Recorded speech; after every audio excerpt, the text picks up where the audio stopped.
After we did 2016, Obama was very upset. He did a big diatribe against me and the film on his website, barackobama.com. But if he was upset about that film, wait till he sees the new one. Well, that was conservative activist Dinesh D'Souza speaking at CPAC on Friday. His new film making its television debut tonight in a Kelly File exclusive. Well, the trailer. It's called America. The movie highlights key moments in American history and discusses what the world might look like if America did not exist. Watch. And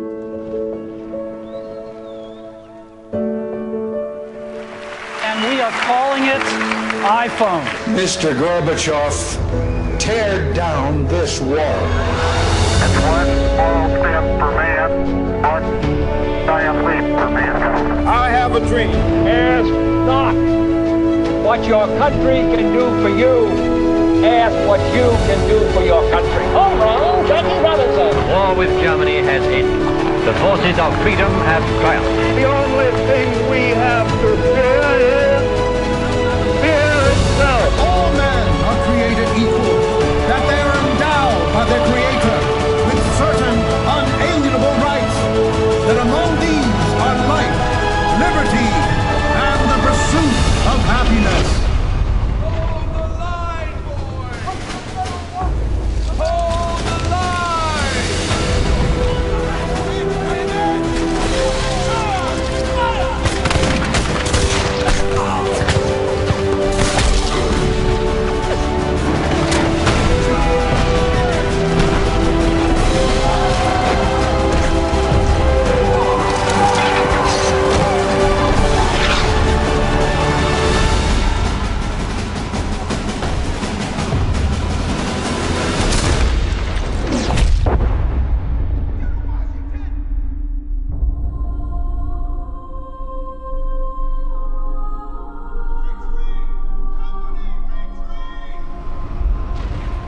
Imagine the unimaginable. What would the world look like if America did not exist? Wow. D'Souza, who claims that he was targeted by the FBI for his outspoken criticism of President Obama, was recently indicted on federal charges of violating campaign finance laws. He's pleaded not guilty, and many of his supporters believe that those charges are politically motivated. He joins me live now, along with Gerald Molen, who's an Academy Award-winning producer of Schindler's List, Jurassic Park, to name a couple, and a producer of this film, America. Gentlemen, good to see you both. Wow, what an amazing trailer, and what an amazing idea to think of. It's sort of like It's a Wonderful Life for America instead of for George Bailey. Dinesh, why did you think that was necessary? Well, as I thought about this film, I didn't want to make a film that was simply a sequel or a follow-up to 2016, a film that focused narrowly on Obama, on Hillary, on politics. I wanted this to be a really big film, and I wanted this, in a sense, to be a film that is, I'm an immigrant, Megan. I love America, but I chose America.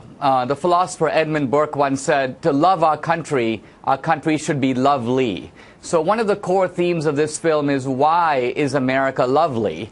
And why is it that some people are so hostile to the principles that built America? So that's why I wanted the film. Sorry. And before I bring Jerry in, I want to ask you, because recently you had an amazing debate, an appearance with Bill Ayers, of all people, a domestic terrorist, now professor, retired. And he is part of, I think it's fair to say, the far left, people who do tend to blame America for the ills and evils of the world. We pulled at least one soundbite of his to give the audience a flavor of what we're talking about. Here it is. I get up every morning thinking, today I'm going to make a difference. Today I'm going to end capitalism. Today. That's about the tamest from him. But you take on those claims in this movie and try to rebut them. Yeah, we have all the most thoughtful, the most vituperative leftists are all in the film, and that's the beauty of it. We don't silence anybody's voices. I had actually approached Bill Ayers to ask him if I could interview him for the film, And he said, well, why don't we do a public debate instead? And I said, fine, let's do the debate if we can film the debate so we can record. Because to me, in a sense, this is a clash between the anti-Americanism of the radical 60s, on the one hand, that's Bill Ayers, and on the other hand, my perspective, which is the perspective of a first-generation immigrant who chose America because it's a place where I can be the architect of my own life. Jerry, why did you think this was necessary? I know you've said you believe this is a love story about America. Why? Why do we need that? Well, it's obvious that we need it because a lot of instances today we have kids who can't find America on a map. We have kids probably can't even spell America. And I think that we have, left them out. We've done them a great disservice by not being more on top of it, showing our patriotism a little more. And I think in July, when this film comes out, every parent, every grandparent should take their kids. They owe it to them. They should give them a picture of America and what America's all about. And that scene that we're showing from the trailer, it's an imagined scene where General George Washington is killed on the battlefield. And I guess, what would happen thereafter if there were no President Washington and there were no real America as we know it. Do you think, Jerry, you're going to get pushback on this film the same as, obviously the first film about President Obama was not well received by the Hollywood elite? Well, I would hate to think that we'll get pushback. We probably will. You think if it's a story about America, it's truthful, it's there.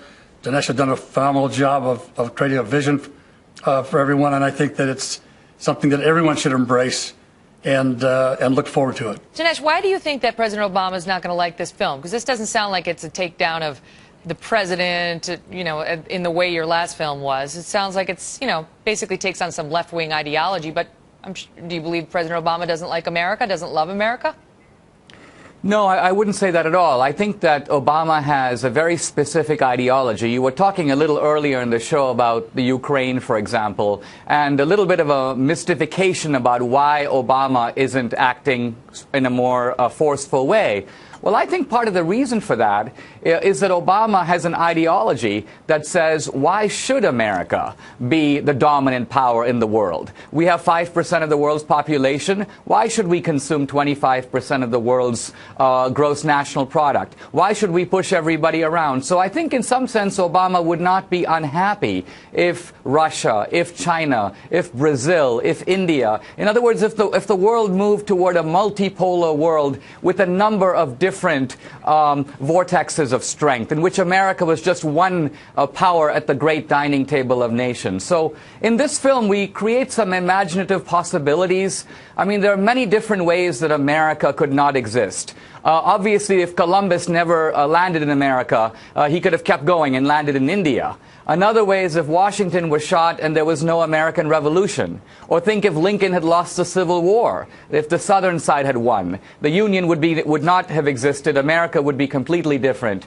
Imagine if Hitler got the atomic bomb before we did. The Germans had a Nazi bomb project, and they could have gotten the bomb first. So, in a sense, in this film, we get people to think hard about what America has meant to the world and what will happen if America recedes in importance. Well, we can see just from the beginning of the clip that we showed in the trailer, from JFK to Martin Luther King, FDR, it really does make you feel patriotic and love so many things that we have done and that we stand for still to this day in the good old US of A. Gentlemen, great to see you both. Thank you, Megan.